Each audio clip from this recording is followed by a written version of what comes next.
Welcome to the webcast. I'm going to have Kim join us live now. Here you go, Kim. Thank you, Kristen. Good morning, everyone. My name is Kim York, and I'm a technical analyst for the KDE Munis support team.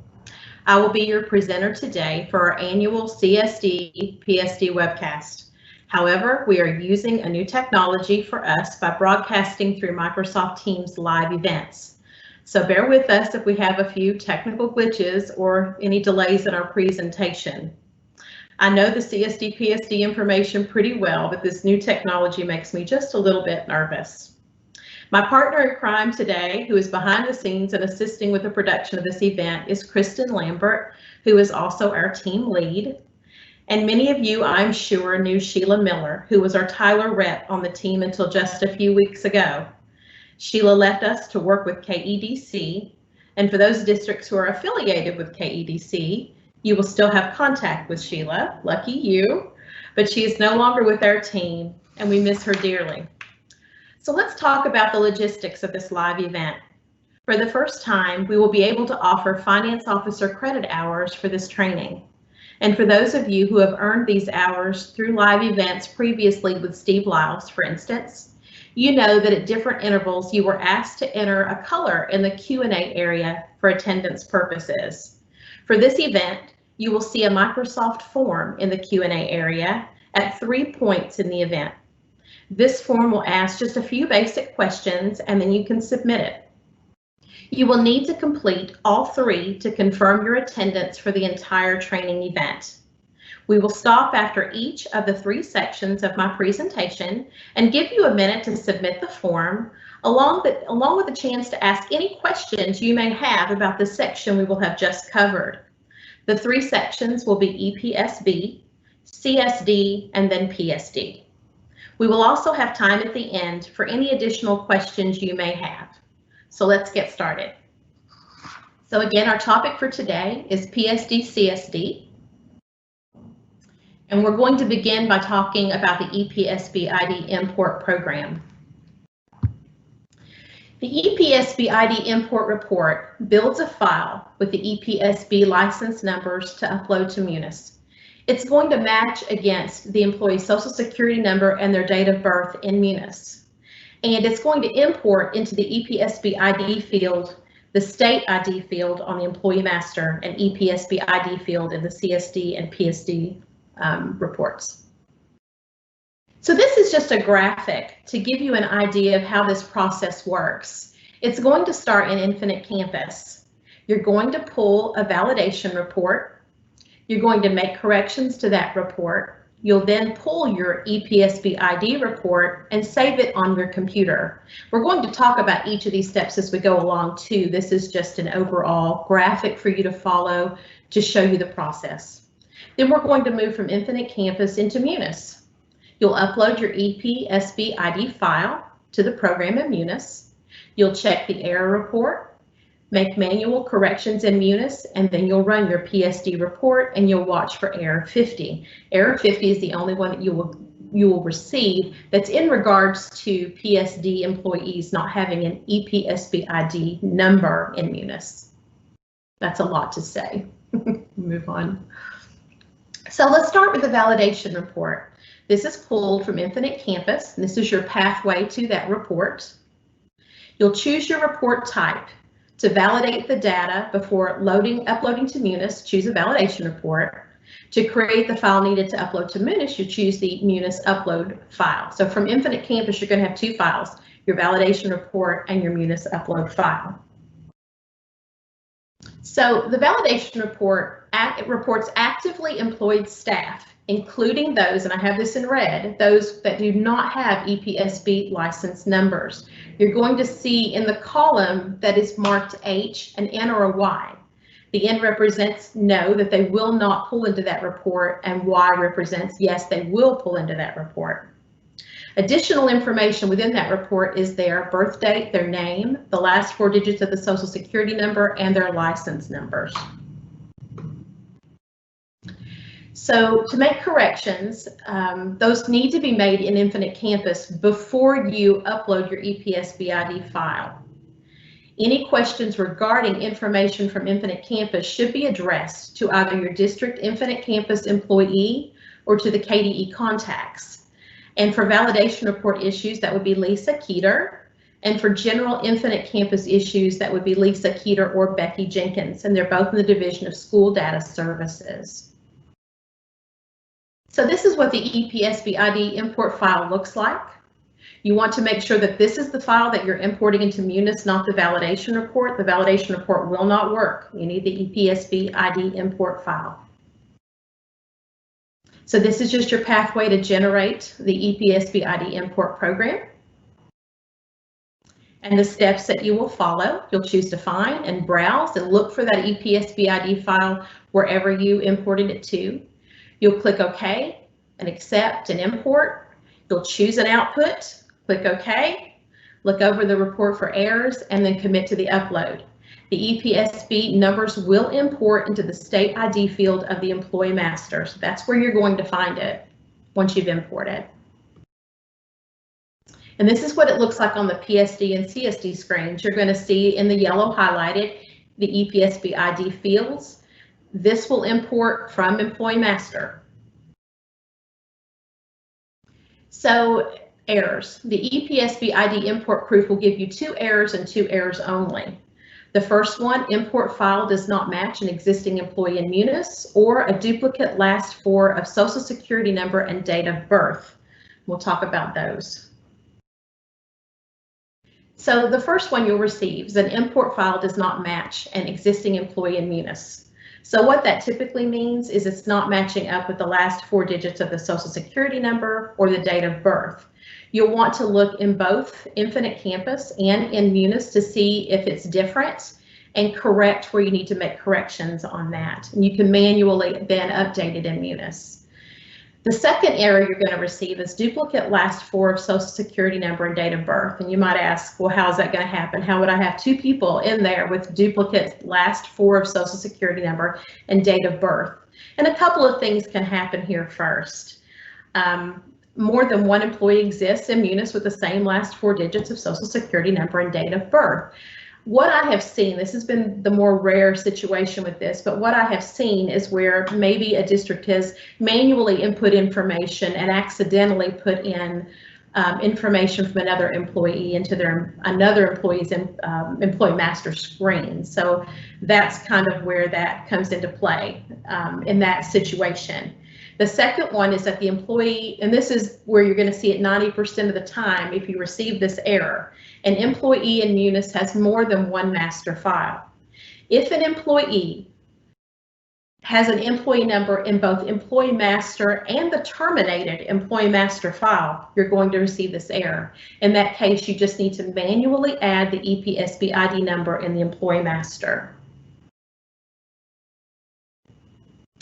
So reading the error reports, this gets a little bit tricky because the reports you're going to pull don't have a name. It's all going to be numbers.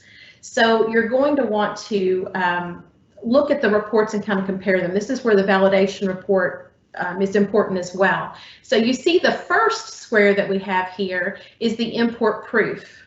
And with the red arrow, you see the number 4. That's going to correspond with the number 4 on the validation report, as you see both red arrows aligned to. Then you're going to get the last 4 digits of the social security number and their staff number. At that point, you can go back into Munis and simply put their individual, their staff number in, which is their employee ID, and you'll be able to see who that person is and who you need to make corrections for. So entering your missing EPSB ID numbers. So once you've generated the PSD records, you want to check for missing numbers. You can go to the screen and actually choose search, enter a less than 0 in the EPSB ID field, as you see highlighted in yellow, and click accept. It's going to then give you all the records for anyone who's missing those numbers, and you can manually put those in. And this is something I'm probably going to say 1,000 times throughout this presentation today, but if you have something that you're entering manually into your PSD or CSD screens, be sure that you're also going back out and manually putting those into Employee Master, because if you don't, you're going to be able to correct it and you're going to be able to submit your files but you're going to have the same problem next year if it's not correct in Employee Master. So error code 50. This means no EPSB ID number is there and it's required for PSD reporting. Each employee on the PSD report is required to have an EPSB ID number. So when you get this error code 50, once you've pulled your PSD report, you're going to see who the employee number is for, and you want to go back and make sure that they have or should have an EPSB ID number. If they don't, make sure that they're supposed to be on the PSD report and not the CSD report. You know, that's something you want to check for. But if they need a number, you need to make sure that it is in the PSD field. So notes here, again, the EPSB ID number is required to submit your PSD reports, and you want to utilize that validation report. You want to make corrections there because it's going to make your EPSB ID file much more clean and accurate. So why is this process necessary? First and foremost, it's for protection of Social Security numbers. We want to be able to use these EPSB ID numbers more often than Social Security numbers for protection of employees' information. And you may ask, our district did not enter these EPSB ID numbers for our staff, but many of them have one already. How are these entered? So for many years, KDE has imported staff EPSB ID numbers into Infinite Campus. They were matched very carefully to make sure that it was the correct information. And you'll have some staff, some classified staff that may have certification in teaching and other areas in the past who have EPSB ID numbers there for other reasons, and that's perfectly fine. And so are they required for classified staff? No, classified staff are not required to have an EPSB ID number, only certified staff. So again, you may have some classified staff that have those numbers, but it's not required for your CSD submission. So we can stop here. Kristen, if you want to tell them about their Microsoft form. Yeah. Good morning, everyone. I have entered the link for everyone. You just select it and enter your name and email address and submit, and we will record it, your attendance along with the timestamp on it, and can use that at the end of the presentation to provide a division of district support so you can receive your finance hour. So we'll just pause a moment. We don't have, if anyone had any questions thus far on the presentation, please feel free to add it now to the Q&A. And Kim, thus far we haven't received any questions other than asking if we would send out PowerPoint, and I said yes, we'd provide that after the presentation along with the link to the recorded session that people can view afterwards. Absolutely. So if somebody says they can't open the form should be open. We'll double check that. And I see the name on there, so at least we have a timestamp knowing that they can log on. Here's a question. Okay. What happens if you are still waiting on EPSB to process a teacher certificate when it is time to submit the PSD and you don't have an ID to include? Okay, so you can put a series of 9 nines in the EPSB ID field. And when that does get to EPSB and they see that, they'll know that it's one that is in process. But if it is not in process, they're not going to accept the series of 9 nines. Only if there is an application in process and you're simply waiting for that number to come out, you'll put those series of 9s in that. But if, again, if you don't have it in process, they're going to reject it and you're going to have an error later on in the process. Someone else said they're unable to get the form to work and other people said it worked for them. So could it be a browser issue possibly? Possibly. I'm going to try something here. It's a pretty basic form. So let's see here. I'm not using any credentials. The thing is open. I'll put another link in here in just a moment, and you can try that link if the bit.ly doesn't work for you. So If you do need finance officer credit hours, please enter your name in the Q&A at this time. If you're unable to get the forms to work, we do prefer the form method. And like we said, we're trying out some new tech stuff here. It just is a more concise way to report everything. Let's see here.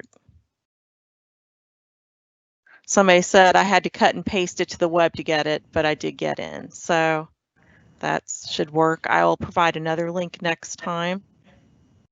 Someone asked, has there been changes to the instructions from last year? Not for this section so far. There's a few little things we're going to talk about when we get into PSD and CSD, just a couple of things, but it's always, I would always say that you should always pull these instructions every year because we update them annually. If there are any updates, they're going to be updated in that guide and released with those updates. So I always say pull the most recent guide when you're going through this process. It is a tedious process, a detailed process that I'm aware of, and Kristen and I are here, you know, through this whole process. We'll be here to answer any questions you have or to help if you have difficulties. So, but do pull the most recent guide. So also with that, they said there's a question that says, I don't see the EPSB file upload instructions under the support guides. Are those available somewhere? They should be within, it should be within your PSD and CSD guides. There is a section for EPSB. It's not its own guide. It's within the PSD and CSD Munis guides. Okay. Somebody was trying to throw shade at a person asking if it was a certain user. I think that was just all in good fun. Someone also said they don't see the link. It is under an announcement. Here is the full link that I have just included. You'll click on that or copy and paste it into your browser. We've had 92 responses thus far, so people are able to use that form. And let's see. And I think we are good to go proceed with the rest of the presentation. Okay, and there will be more opportunities for questions. So if you have any, just wait a few minutes and we'll have another break. Okay, so we're going to move on into the CSD classified staff data report. So an overview of this report, it's going to pull and produce an electronic file of classified employee information. It's required to be submitted to the Kentucky Department of Education no later than October 1st of each year, and it's produced using employee data from the employee master, employee job salary records, as well as job class master records. So what is the criteria for someone to pull into the CSD report? They would have a summary class code that falls between 7000 and 7999. They're going to be in a group BU of CLAS or RCLA and hired as of September 15th of the fiscal year. And this is why we can't really start the process till the 15th. You want to make sure that everyone's included that was employed as of September 15th. So the two areas where I see people, you know, they get the most confused is between allocation and FTE. So I'm going to try to break that down as ABC as I can. I've got some graphics that I've created, and we'll just kind of take a look at this in a real, you know, elementary grade look. So employees perform a single job but at several locations. This is going to be the first situation that we look at. They will have multiple CSD records due to the allocation code set up on the job salary record. An example here, and I'm going to show you a graphic in the next slide, is an instructional assistant who works equally at 4 elementary schools. There will be 4 CSD records for a base pay with FTE of 1 on each record and an allocation of 25.0. If the contract is for 186 days, the contract days reported on each CSD record will be 46.5 days. The base pay records for a single job class code will always equal 100% for allocation, and the days will always add up to the standard contract. The FTE percent is to be 1 on records, but in red we have the annual salary, reference salary, and days are prorated by that allocation percentage. So very Betsy. Betsy is an instructional assistant, so she only has one job class code. She has 186 contract days, but those days are divided between 4 schools or location. So as you see, she has 4 CSD records, each one allocated at 25%. The FTE is 1 on each of these records, and the days are multiplied by that 25. So you take 186 contract days, divide it by the 4 schools, it's 46.5 days per school. So now we're going to move on to FTE. So employees who perform multiple jobs. Now Becky had one job. This person's going to be performing multiple jobs. They will have multiple pay records with an FTE equivalent of less than 1 on each record. The thing I think you need to remember most about FTE versus allocation is that allocation is predominantly your GL codes. You're going to have, it's allocated out between 4 locations, 4 different GL codes. FTE, full-time equivalent, is 1 person. 1 person cannot do more than 1 full-time job. So that's where the difference is going to come in between FTE and allocation.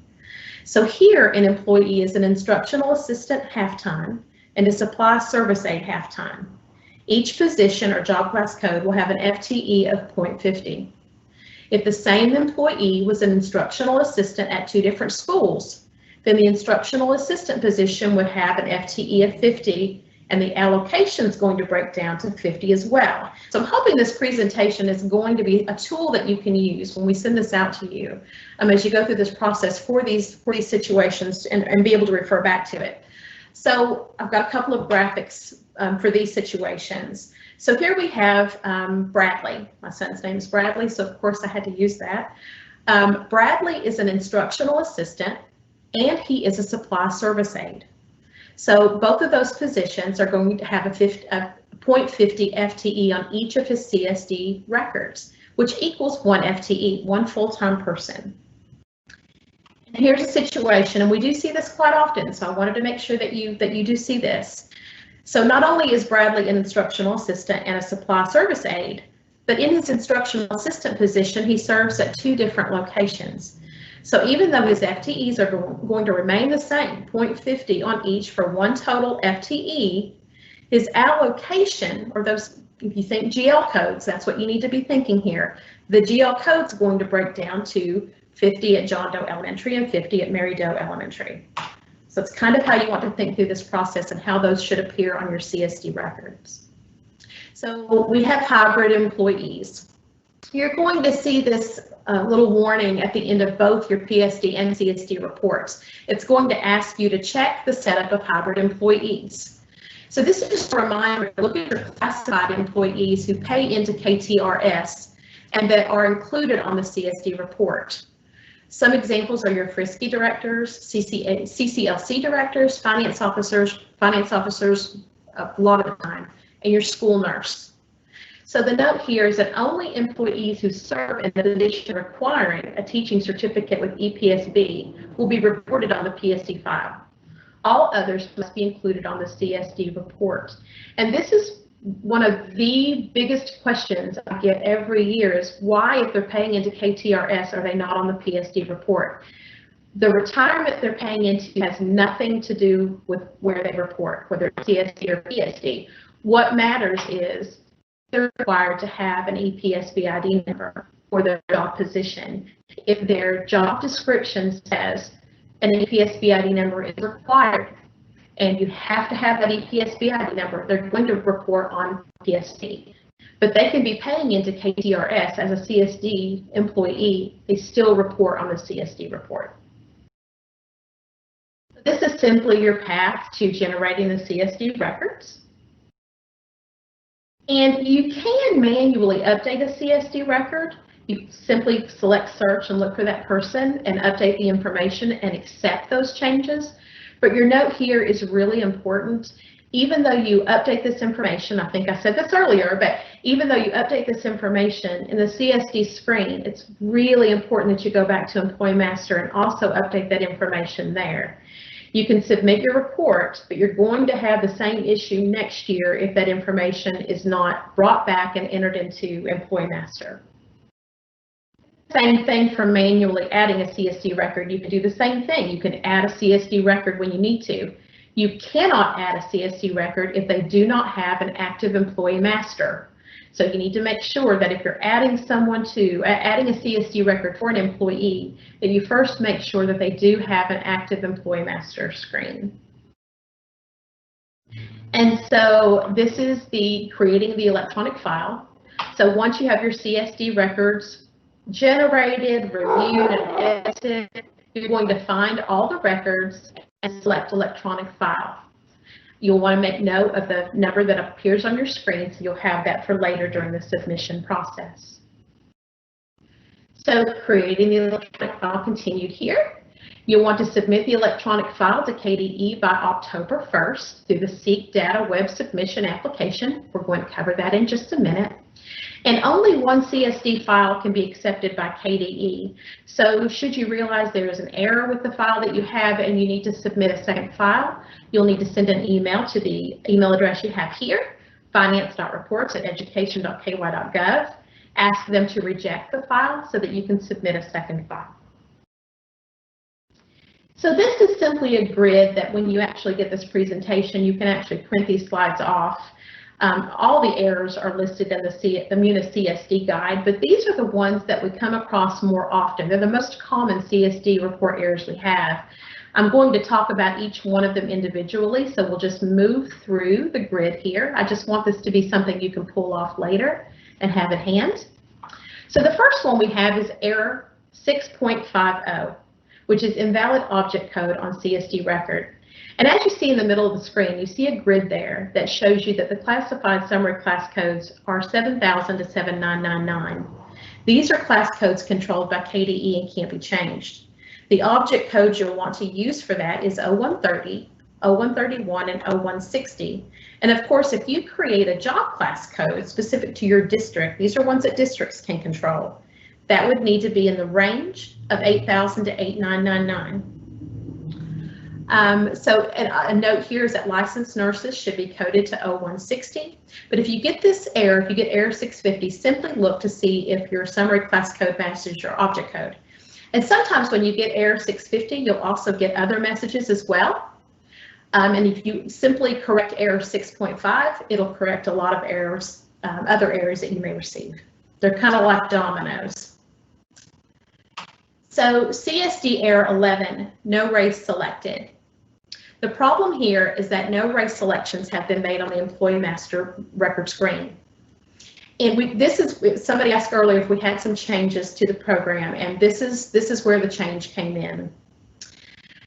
Your employee master screen is something that is actually controlled by Tyler. That's a program that they have international. It's not just a Kentucky specific program, and we can't change anything on the employee master. Something that was added last year was, if you'll see here in this little box here, 2 or more races that's checked. That is something that was added to employee master that we don't have any control of. If at the districts you choose 2 or more races for an employee who is hired in, say you choose no, not Hispanic, and then you choose 2 or more races, you're going to get this error when you go to run your CSD report. 2 or more races is something that we're not going to be recognizing at this time. Based on the institution that this information goes to, they want to see what those races are. So you're going to receive this error if you choose yes Hispanic and then choose anything underneath it. They want yes Hispanic to be left alone. When you choose yes Hispanic and under ethnicity, that should be the only thing that is marked. But if they mark no, not Hispanic, then you have to mark something in the race box. But 2 or more races is not going to be something that's recognized. So if you get that error 11, check to see if that box might be marked and something will need to be chosen other than that. If you have any questions about this particular situation in the 2 or more races box, we ask that you reach out to the Division of District Support. They are the division that actually has to submit all of this information to an organization called NCES, and they are the organization that doesn't recognize the 2 or more races, and they'll be able to help you, correct this error. And their email address is there as well. So it's finance.reports@education.ky.gov. So to sum this up again, if you have yes, Hispanic under ethnicity, nothing else is marked under race.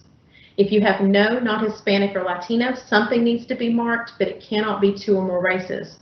It can be 2 of the other choices, or you can mark all of them, but you cannot use the box 2 or more races. So error 16, invalid summary class code. The problem here is that a summary class code outside the list of valid KDE codes exists on a pay record. So the correction here is to simply update the job class master record with a valid summary class code. So this little grid, again, you're seeing at the bottom of this slide, is one of 3 grids that are in both guides that let you match up summary class codes for both classified and certified with the correct object codes. I always say go to the guide, print that page out, and have it, because you'll need it through the PSD CSD process. So 1610, no summary class code defined. The problem here is that the job class code associated with the employee's pay doesn't contain a summary class code. To correct that, you're going to go to the job class master record and enter a valid summary class code. And you're going to see the document here, the employee classification codes PR admin 5, and that's where you'll go. You'll be able to see these, a list of these codes. So 26 is invalid BU job class object code. So the problem you have here is that this error will generate when an employee has an invalid combination of these 3 things. The records will not pull into the CSD file when this error is present. So to correct this, you want to update the employee master and/or job salary records to reflect the appropriate combination here. So a valid combination would be a BU of class or a BU of retired class and a summary class code between 7,000 and 7,999 that does exempt student workers do not count or board officials. And then your object codes 0130, 131, and 160. So if you get error code 26, go back and look for these 3 things, because you need that combination not to receive error 26. Error code 35. This is the one that we probably get a lot of questions about because it's a calculation. It's a little more intense. So if you get error code 35, this is, and it's right there, the calculation hours times contract days times the rate of pay minus the annual salary is outside of KDE parameters, and that's $25 plus or minus. So if you get this error, you simply want to go to your job salary record, look to see what of this calculation is not correct or what's making it not come out the way that it should, plus or minus $25, and make that correction. A lot of times I see that hours are not in the box. You see the yellow highlighted hours there, or the days and the year. Something there is off. You should be able to see that if you know that that's what you're looking for, your hours times your contract days times your rate of pay, and then you're going to minus the annual salary, that it needs to be plus or minus $25. If you need any help with that, that's something I can help you with. You can just call or email when that rolls around. Hey, Kim. Yes. Just a quick pause here. If some people are experiencing a slight lag on the PowerPoint slides, so just a quick pause in between each slide turn so audio can catch up to the video, and I think we'll be great. Absolutely. So doing sorry, awesome. No, it's doing just fine, just in case. So thank you. Thank you. Okay, so here we have our most common CSD warnings. So with warnings, you can actually submit your report. It just wants you to make you aware of something that you may need to look at. So say that you get warning 124, a finance officer not reported for the district. Well, that could simply be that they're going to be on the PSD report. You're going to get the same warning probably there, but it's just for you to be aware that you need to have a finance officer reported.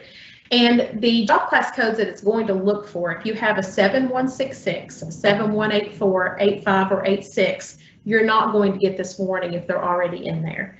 But it's just something for you to look at to make sure that you do have your finance officer reported somewhere. Okay, so we are at another stopping point where we're through with the CSD portion. Kristen, do you want to pick up with the Microsoft form and questions? Sure thing. You'll see a link in your featured questions at this time, please go ahead and select that or copy and paste it into a browser to enter your name and district information to receive finance officer credit hours. And hopefully I'll be able to talk and do technology at the same time. I think I had a little issue the first time, but we're plugging along here. I've got some more questions here, Kim. Okay. Here's one. It says, if an employee indicates Hispanic and white, how do we indicate that? And I think that comes where you cannot be Hispanic and white as far as PSD reporting is, if I remember correctly. Well, the organization that the Division of District Support sends all of this information to is NCES. And they simply want to know if someone is, and Kristen and I and other people have had this conversation, and we know that it's kind of putting people in a box, but we're hoping that that will change maybe. But for right now, NCES only wants to know if someone is Hispanic. They only want that box marked in ethnicity, that yes, Hispanic, and nothing in race. Again, I think that would be a question for Division of District Support, and that finance.reports@education.ky.gov. It's just simply what that institution is requiring of the Division of District Support. So when we get into the race subject, obviously it's a sensitive subject. And we did receive a question is what happens when an employee does not want their race known or identified. Unfortunately, I know for our report, it's required to send it through.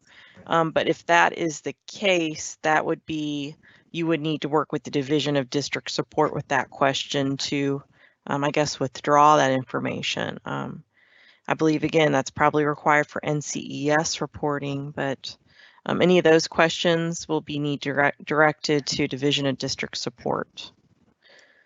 And then we had a question here. Do you have to meet all the criteria or just one?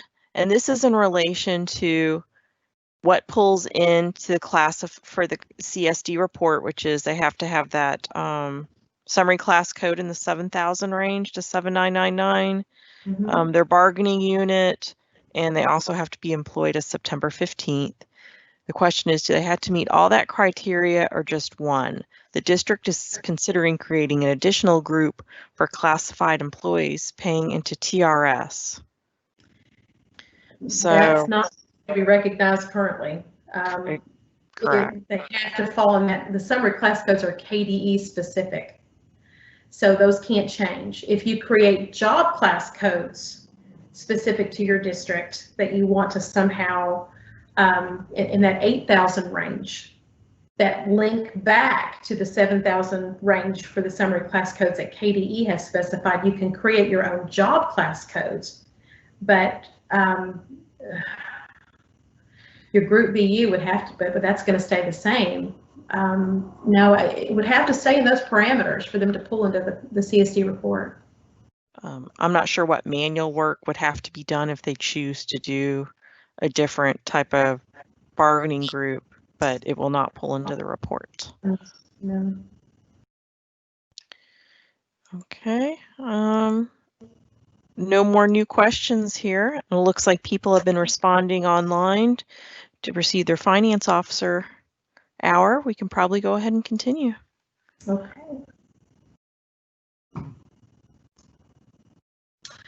Okay, so an overview of the PSD report. So this is your professional staff data report. It's an electronic file containing certified employee salary information submitted to KDE. Again, this must be submitted no later than October 1st.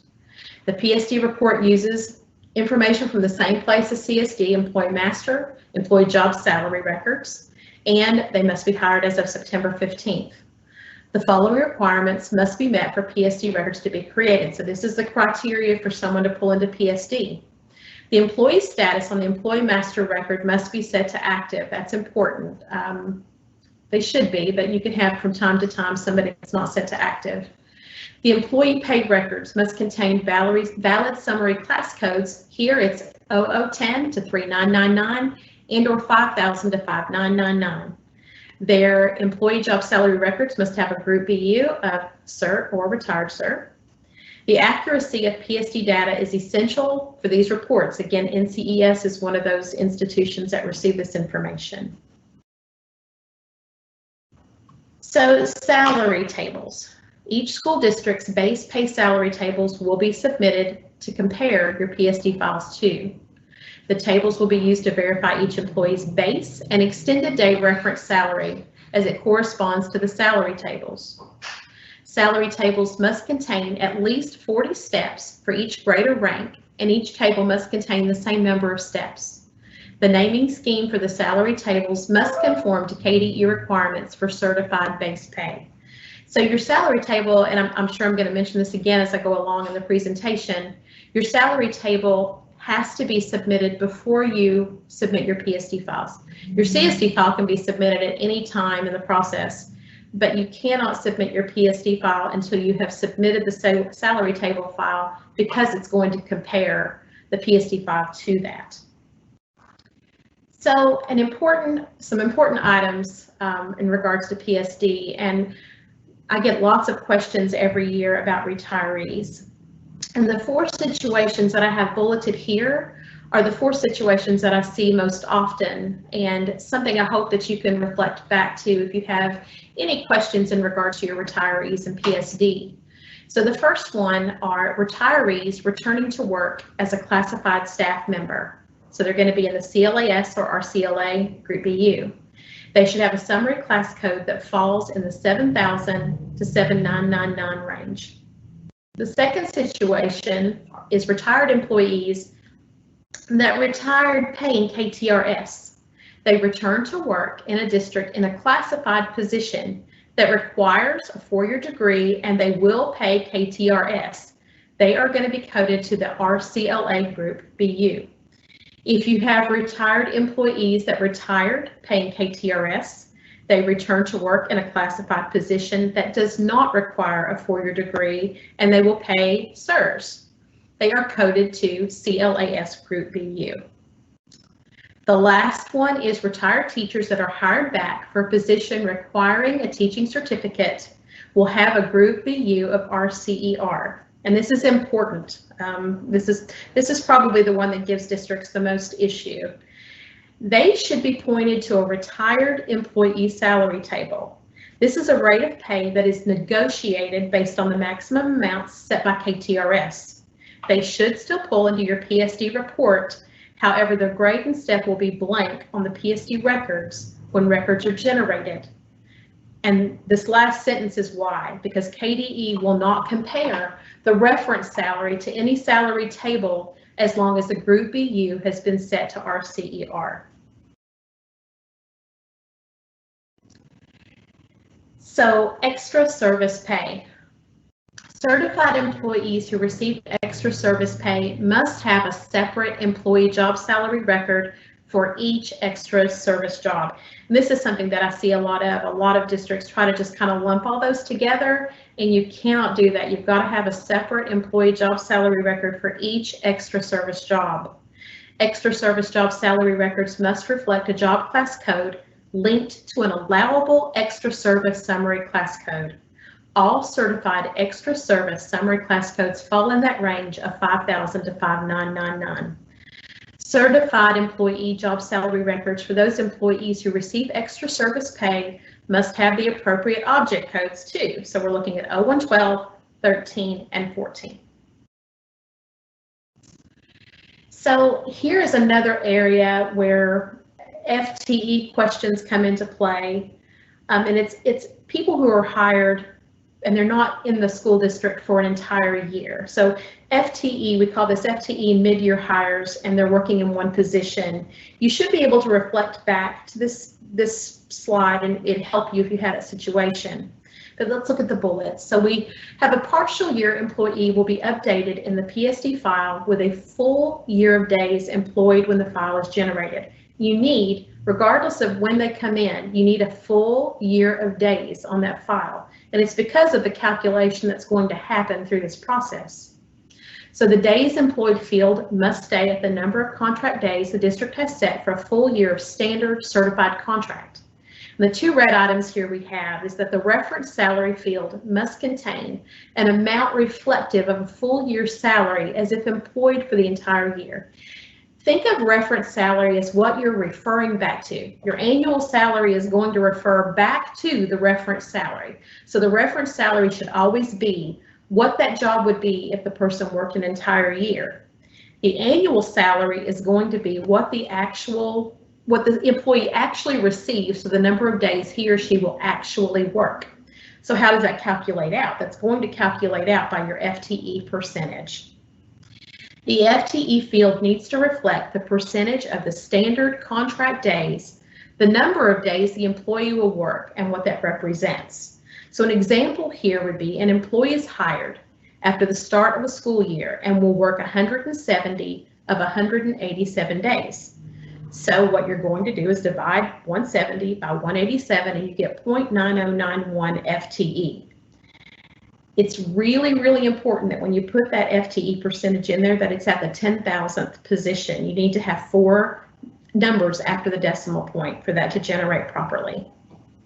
And you can see that in the screenshot to the right, the 0.9091, and that's how you're going to get the calculation and how the annual salary should reflect as accurate when you run your PSD files.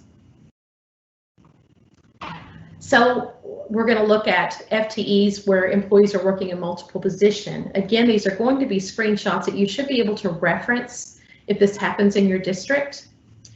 But employees who work in more than one position should have multiple job salary records. An example, an employee is 50% high school classroom instructor and 50% media specialist. Each job salary record will be set up reflecting a portion of the total annual salary. Examples of job salary records are on the top, PSD records are on the bottom, so you'll be able to compare what does the job salary record look like in an instance like this, because they're going to have 2, and what the PSD records are going to look like. So hopefully this will be a good reference slide for you. So a couple of other important items. Your note number 1 is that allocation codes can also be used in conjunction with FTE when needed. Employees who perform a single job but at several locations, or whose salary is being split between various GL codes. So remember, we think allocation, we think GL account codes. They will have multiple PSD records due to the allocation code set up in job salary record. The annual salary, reference salary, and days are prorated by the allocation percent. So remember that FTE percent is what's going to create that calculation of annual salary and reference salary is prorated.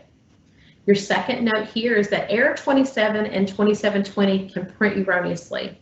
If you get 27 or 2720, it's typically for people who are working in multiple job positions. It's simply wanting you to go back and look and make sure that those screens are accurate and that everything is pulling accurately.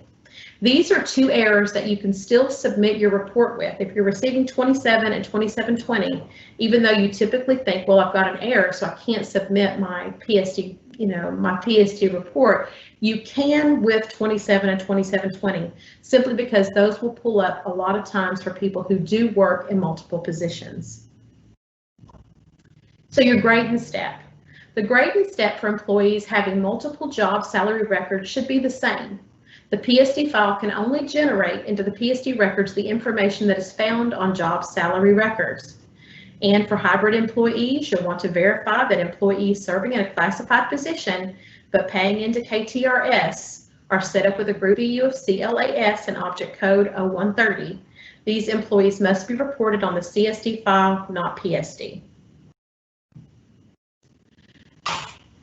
So we're going to talk about creating the salary table file, and I apologize, I'm moving through without pausing a second, so I hope everybody is caught up. An electronic file of the Munis salary tables will be created for submission to KDE.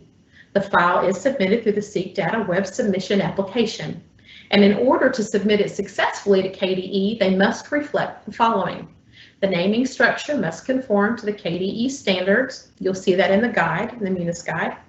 The salary table file for the PSD submission must contain at least 40 years of data for each grade, and all tables must contain the same number of steps. An example here is if rank 1 step 1 table contains 44 steps, then all tables must contain 44 steps. And this is simply your pathway to creating the salary table file.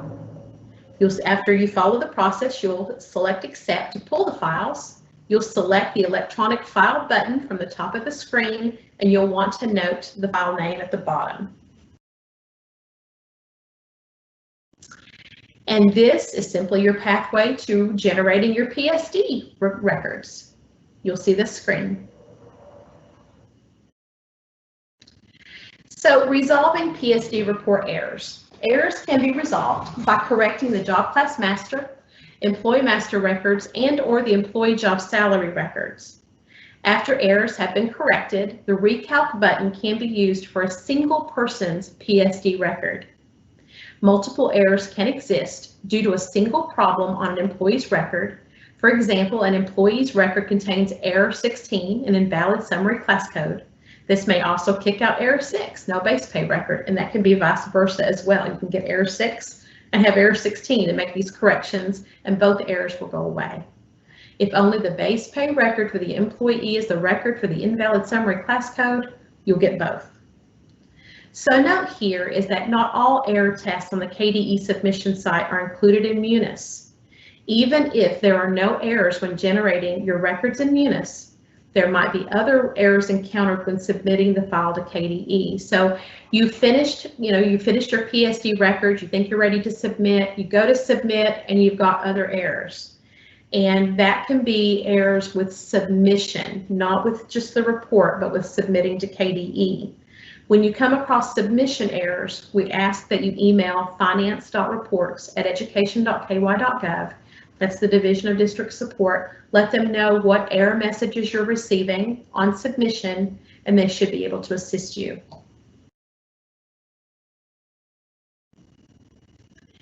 So manually updating PSD records. This is going to be the same as CSD. You can go into a PSD record and manually make corrections or updates, but the same thing is going to apply. Be sure that if you're updating the PSD record so that you can submit your PSD file, that you either go over to Employee Master and go ahead and make those changes there, or job salary, wherever that change may need to be, so that you're not having the same issue next year. You can make notes and go back later and just put them all in at one time into Employee Master, or just make those, those corrections as you go along. It'll save you a lot of time and effort next year. And the same thing goes for manually adding PSD records as we had with CSD records. You can manually add someone into PSD and add a record, but they must have an active employee master for this to go through successfully. And this is simply your electronic file and how to create the electronic file. It must be created after PSD records have been generated, reviewed, and edited. You'll find all records, then select the electronic file from the PSD report screen. And after the file has been generated, the export file name will appear. You'll want to make note of that. So submitting the electronic PSD file to KDE, again, it must be submitted by October 1st. It's submitted through the Seek Data web submission site. And we do have the information in our PSD and CSD guides. That information is there. And another note here is something I've already mentioned, but I want to mention again, the salary table file must be submitted prior to submitting the PSD file. And the same thing applies to your PSD file CSD. If you need to submit a second file, you need to email finance.reports@education.ky.gov, again, the Division of District Support. Ask them to reject your first file as you submit a second file. So now we're going to talk about the most common PSD report errors that we have. Again, the next couple of slides are simply a grid of those errors that hopefully you can print out later and just keep outside of your PSD guide. It'll be a little easier for you to reference. If it's an error that's outside of what we have in this grid, of course, you'll find it in the PSD guide. So the first one, again, is error 6 on the PSD report. 6.5 CSD, same thing, kind of no base pay record. The problem here is this error checks to ensure there is a base pay record object code 0110 for all employees in the PSD report. So bottom line, you can't have an 0111 or something like that if the person does not have a base pay, an object code of 0110, which is the base pay for someone. And the note here says there is an exception to this error test for ESS teachers who are only teaching ESS classes. Therefore, it is allowable to have a single 0113 record coded to projects 120X or 124X for an employee. That's the only exception. Anytime a PSD employee has something other than 0110, if it's for, for your extra pay, they've got to have a base pay record first. So here we have 6.50, which this is the one that compares to the CSD Error Code 6.50. You have an invalid object code for PSD records. This error checks to make sure that your PSD report contains valid certified expenditure object codes, such as 0110, 11, 12, 13, and 14. You want to check to make sure the object code is a valid certified payroll object code and that it is properly set up in the GL Chart of Accounts module. So error code 26, inaccurate summary class code for the object code. Again, if you pull that grid from the PSD and CSD guides that match your summary class codes up with object codes, keep that, just right at your fingertips during this process. It'll really help because a lot of the error codes that you're going to receive are based on just inaccurate summary class codes matching up with object codes. So this error test verifies the summary class codes coordinate with valid object codes. Summary class codes are set and maintained by KDE. Those cannot be changed. You can change job class codes, but not summary class codes. The ranges for summary class codes, along with the allowable object codes, are below. So you're seeing if it's summary class code 0010 to 3999, they need to have object codes 0110 or 0111. And these grids are here for you to use. If you get error 26, come back to this slide or refer to your PSD guide and look to make sure that the summary class code you're using has a matchable object code. So our note at the bottom, if PSD record is manually added, verify the summary class code and job class code agree to the appropriate object code. Same thing. So error code 44. No kindergarten instructor coded in the district. Each year I get calls that say, do we have to do this? Do we have to have a kindergarten instructor coded? Yes, it's required for PSD. You do have to show that a kindergarten instructor is in your district. This error verifies that all districts have a kindergarten instructor with a summary class code of 2025. So if you have one and you, and this is another question I've had, they've been like, well, we have this, but we have a kindergarten instructor, they're in here. Make sure that their summary class code is 2025. It's going to look for that summary class code specifically. So if you need to change that for someone so that your district has someone marked as a kindergarten instructor, just look to see if the person who you think is your kindergarten instructor has summary class code of 2025. The error will state that the district has no kindergarten teachers coded otherwise. So 2720, again, this is another one that's a calculation. It checks the reference salary by the FTE minus the annual salary. So that's your calculation right there. If you get error 2720, look at the reference salary. Remember, the reference salary is what the annual salary refers back to. If it's a person's full year, the annual salary reference salary should match.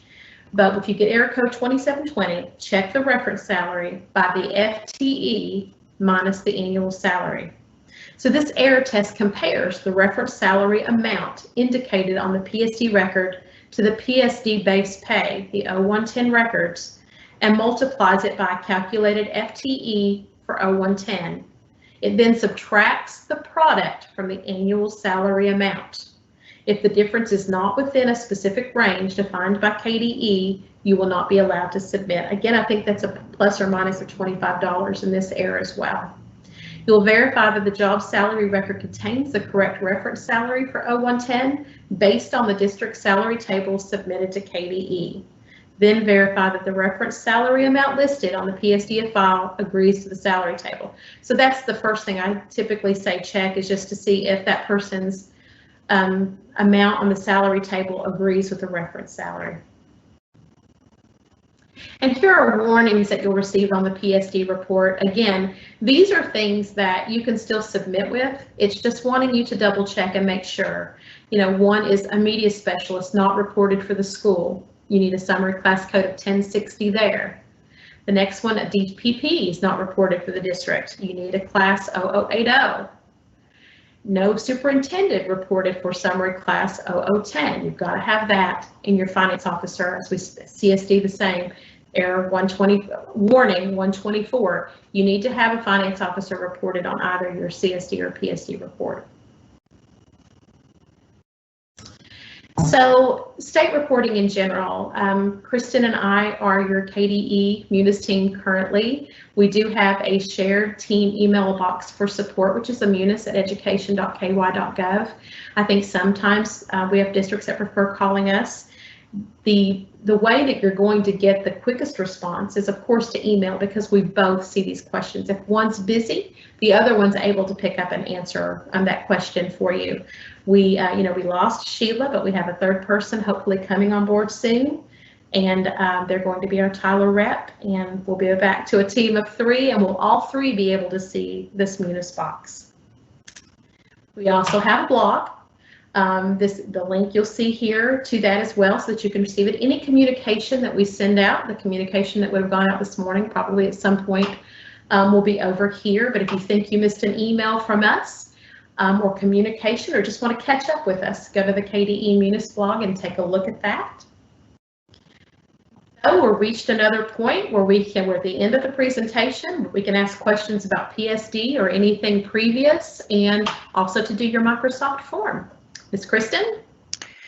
I was ready for this time, so it is published now. You can select that link or copy or paste it in a browser to enter your name and email address to finalize participation. And that is, we don't have any more questions at the moment. We can sit here for a moment or two, see if anything comes in. And even after the presentation, that Munis box, munis@education.ky.gov, feel free. If you're not wanting to ask right now, but you have some things that you want to ask later, feel free to email us in that box, and we can answer any questions that you might have. We will be sure that you get the PowerPoint along with the link to the session. I guess it's the stream link as well. Mm-hmm. It'll be available on the KDE Media portal. We'll have the link to that once our webcasting team finalizes it. Okay, Kim, I think we're good to go. I'm going to go ahead and end the presentation. Thank you. Okay. Thanks, everybody. Thanks, Jalen. Yes, Bye. thank you, Jalen, for being back up. Bye-bye.